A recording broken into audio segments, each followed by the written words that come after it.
PCR education channel पर आप सभी का बहुत बहुत स्वागत है। तो आज हम इस वीडियो के अंदर आपको पढ़ाने वाले हैं कक्षा 10 का विज्ञान का अध्याय नंबर 11।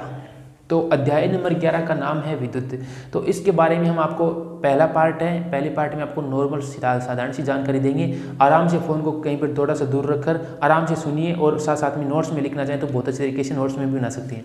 तो मेरे कुछ एक शब्द हैं वो आपको मैं मारवाड़ी भाषा के शब्द में यूज करके आपको पढ़ाऊंगा। तो आपको उम्मीद है कि आपको बहुत ही अच्छे तरीके से आनंद रूप से समझ में आएगा। तो देखो, पहला हम अपना टॉपिक है विद्युत। अब कुछ एक चीज़ें हैं, वह बहुत सारी चीज़ें हैं, विद्युत से डाउट हुआ है कि एक कई क्या करेगा, विद्युत ने सुन लियो, नाम सुन लियो, लेकिन ये चीज़ ने जब समझो नहीं तो बाकी काम आई फिर। तो आपने दैनिक जीवन में बहुत सारी चीज़ें हैं, आपने दैनिक जीवन में जोड़ के फिर पिन समझाना पिन बहुत बड़ो एंजॉय आओ। तो देखो, विद्युत धारा या फिर विद्युत, इसे इंग्लिश में इलेक्ट्रिक बोलते हैं। तो ये है क्या, जिस प्रकार से आपने विद्युत धारा नाम नहीं सुना होगा, लेकिन जल धारा सुना होगा, वायु धारा सुना होगा। नहीं सुना है तो आपने आज सुन लीजिए।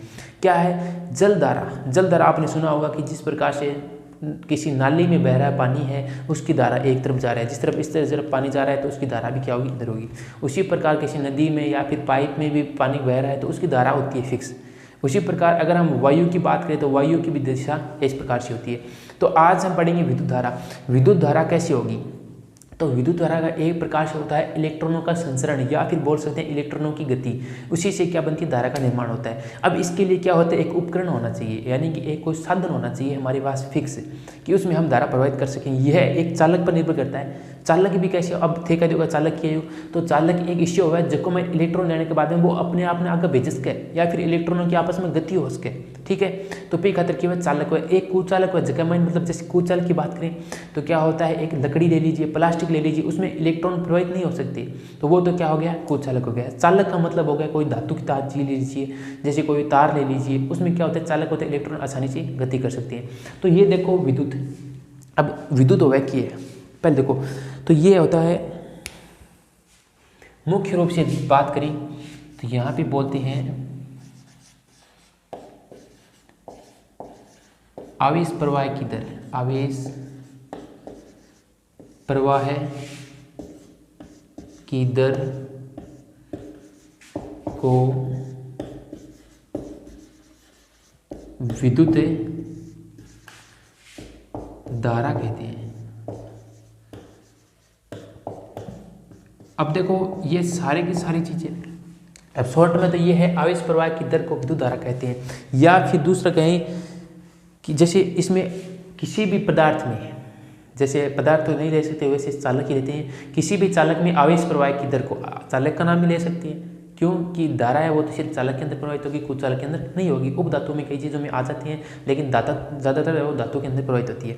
तो यहाँ पे आवेश प्रवाह की दर को क्या कहते हैं, विद्युत धारा कहते हैं, जिसे इलेक्ट्रिक करंट कहते हैं। धारा की कव इंग्लिश में करंट कव है और विद्युत में इलेक्ट्रिक है।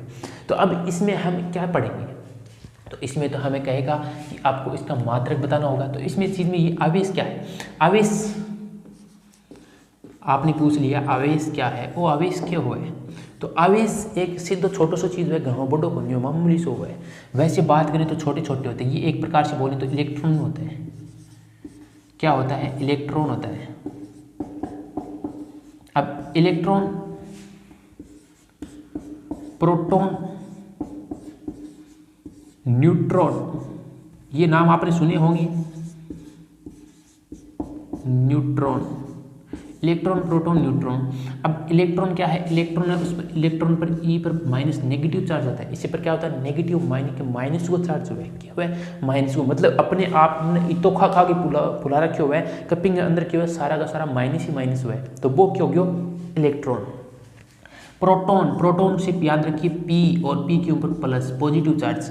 न्यूट्रॉन मतलब एन पर मतलब जीरो, ए चीज हुआ है। ए चीज क्या हुआ, देखो इलेक्ट्रॉन मतलब हो गया ई को मतलब हो गया खा के सारो माइनस हो रही है। ठीक है, और प्रोटॉन खा के क्या हो रही है, प्लस हो रही है, और न्यूट्रॉन हो रही है एकदम जीरो। ठीक है, तो ये होते हैं आवेश की कुछ एक आवेश लगभग इसमें माना जाता है, इलेक्ट्रॉन में माना जाता है। किसमें माना जाता है, इलेक्ट्रॉन में माना जाता है। अब आप कहेंगे कि यहाँ पर थोड़ा सा इलेक्ट्रॉन के बाद में थोड़ा सा आगे भी मैं बताऊंगा कि इलेक्ट्रॉन इसका मान क्या होता है। यहाँ पे लिख लीजिए इलेक्ट्रॉन पर अगर आपको पूछ लो इलेक्ट्रॉन पर आवेश कितना होता है, आवेश होता है 1.6 × 10⁻⁻19 कूलम। ये क्या है ये भी थोड़ा सा बता देंगे। इसका मात्रक होता है कूलम, इसे सी से दर्शाती है। ठीक है, अब बात करें हम इसके बाद में, ये इतना तो हमारा टॉपिक कुछ एक अलग हो गया। अब बात करते हैं फिर से विद्युत धारा।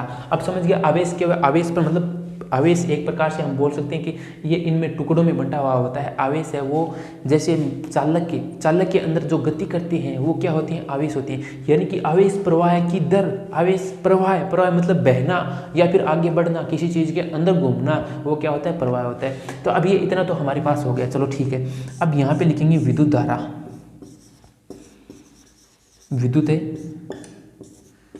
धारा, इसे हम किससे दर्शाएंगे, विद्युत धारा को हम I से दर्शाएंगे। I बराबर में क्या हो गया, Q/T।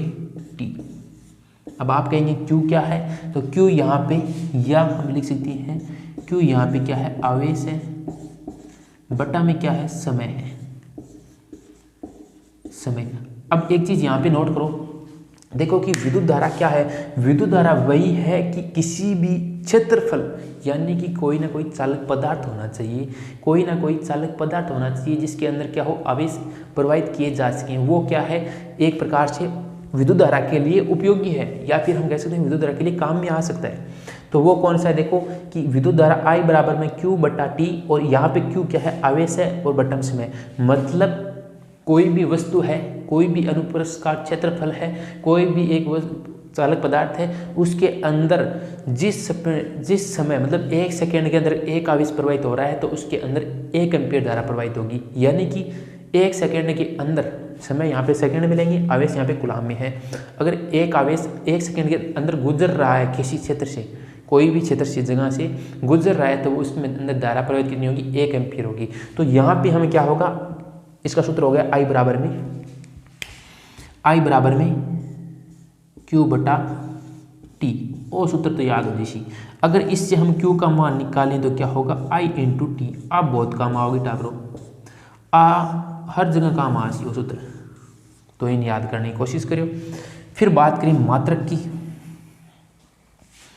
मात्रक बोले जाता है एम्पियर। क्या बोला जाता है, सॉरी एम्पियर है ना, तो एम्पियर। अब आप कहेंगे इसको मापने के लिए किसके लिए किया जाता है। ये चीज़ यहाँ पे बहुत बड़ा प्रश्न बन जाता है कि हमें अगर किसी भी परिपथ में, मान लीजिए आपने सोच लिया कि घर में हमारे पास लोड या बल्ब लगा हुआ है, पंखा लगा हुआ है, अगर हम इसमें चेक करें तो इसके लिए आपको क्या करना होगा, इलेक्ट्रॉनिक की दुकान से आपको क्या लेना होगा, एमीटर लाना होगा। क्या लाना होगा, यहाँ पे लिखेंगे मापन, तो यहाँ पे लिखेंगे एमीटर।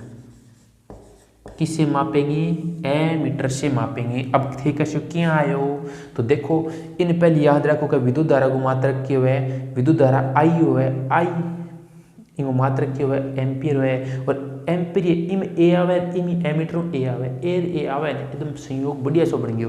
तो ये खतरा हुआ और इत तो थे उतार लियो, इनके बाद में आप आगे चला। तो इन में तो थारे समझना कोई दिक्कत कौन बात, एकदम बढ़िया तरीके से समझा दियो। अब आगे लो आने लग रही है, थाने जल्दी से देखने मिलेगा, तो इन उतारने की कोशिश करियो, फिर आगे बढ़ा बात थोड़ा सा।